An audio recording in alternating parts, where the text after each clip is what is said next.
अगर वो 100 रुपए का कोई सामान लाया है तो वो ये कह रहा है कि मैं तो इसे 133 में बेचूंगा। यही कह रहा है। आप देखना जरा ध्यान से, यही कह रहा है ना, इसमें कोई बुराई 33% को मैं फ्रैक्शन वैल्यू तो निकाल नहीं सकता हूं, यही लिखूंगा। यदि उत्पादन की लागत 12% बढ़ जाती है, इसमें खुद का है कि ये 12% बढ़ जाती है। अगर ये 12% बढ़ जाती है यानी ये 112 हो जाते हैं, और आपने कहा है कि वो अपने विक्रय मूल्य में 10% की वृद्धि कर देता है, तो कई लोग क्या करेंगे, 133 का 10%, अरे सीधे लिखो, जोड़ने की भी जरूरत नहीं, 13.3। क्या सही लिखा मैंने? इतना हो जाता है न्यू एसपी।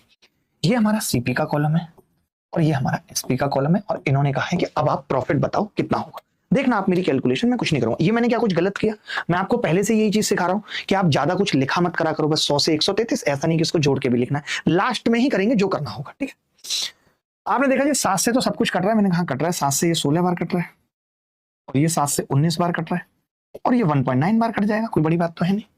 आपने देखा कि जो फायदा हो रहा है, अगर आप फायदे की बात करें तो 16 का मतलब 3 रुपए ये और 1.9 ये 4.9 का फायदा हो रहा है, 16 पे हो रहा है।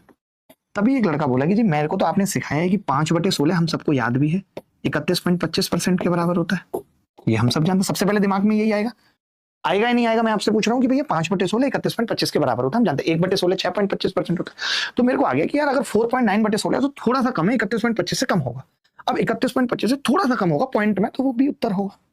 क्या मुझे इसको करने की जरूरत है? क्या मुझे इसमें कैलकुलेशन लगाने की जरूरत है?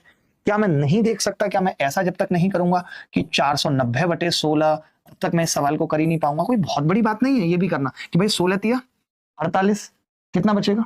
एक 10 बचेगा, ना जाने की 0, 10/16 यानी 5/8, 30 सही, 5/8 उत्तर आ ही जाएगा, कोई बड़ी बात नहीं है।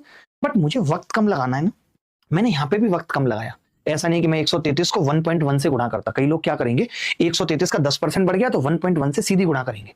तो 1.1 से गुणा करके आप बताओ कॉम्प्लिकेटेड होगा या नहीं? फिर वो अंतर निकालना भी कॉम्प्लिकेटेड होगा या नहीं? होगा। हमने कुछ नहीं किया, हमने सीधे 10% बढ़ाया। तो हमने कहा कि 10% का मतलब पॉइंट लग जाएगा, बस बात इतनी सी तो है, 13.3 हो जाएगा। हो जाएगा या नहीं? तो आपने कहा हो जाएगा। तो मैंने कहा कितना बढ़ेगा ये? तो आप ये कैलकुलेशन समझ पा रहे हो या नहीं समझ पा रहे हो?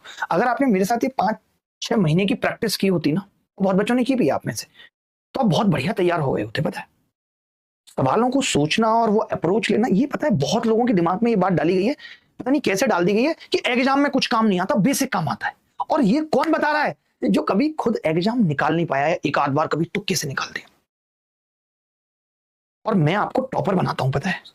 आपने देखा मैं ये कहता हूं एक भी सवाल गलत नहीं होगा, भले मेरा हुआ एक सवाल गलत, मैं 197.5 नंबर ही ला पाता था, वो भी 200 का नंबर का पेपर होता था तब, लेकिन मैं बहुत पहले करके बैठ जाता था क्योंकि मेरे पास तरीके ऐसे थे पेपर के अंदर। तो ये मैं आपसे भी कहना चाहता हूं, ऐसे लोगों से एकदम दूर रहो जो ये कहते हैं कि